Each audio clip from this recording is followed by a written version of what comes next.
قبل 11,000 سنة أطلانتس بتغرق في ساعات، الأرض بتهتز والبحر بيتقلب، وقبل ما آخر برج يختفي ناس قليلة قدرت تهرب وتاخد معاها سر الحضارة دي لمصر. فإيه علاقة مصر القديمة بأطلانتس؟ وهل أطلانتس أصلا كانت حقيقية؟ ولو كانت حقيقية فمكانها كان فين؟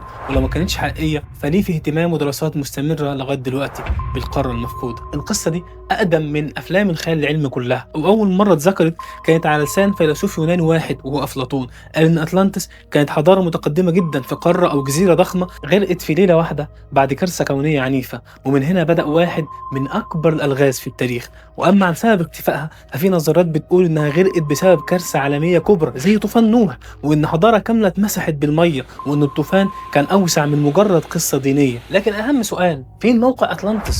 الآراء اختلفت وكل رأي كان في اتجاه. في آراء بتقول إن بوابة أطلانتس هو مضيق جبل طارق، وإن جزر الكناري والأزور هي بقايا المدينة المفقودة. وفي اللي قالوا ان موقعها كان في المحيط الاطلسي قبل ما تغرق في البحر، وفي نظريه اكثر تطرفا بتقول انها كانت في انتاركتيكا قبل تغير قشره الارض قبل حوالي 11,000 سنه. كلها محاولات ولا واحده مؤكده.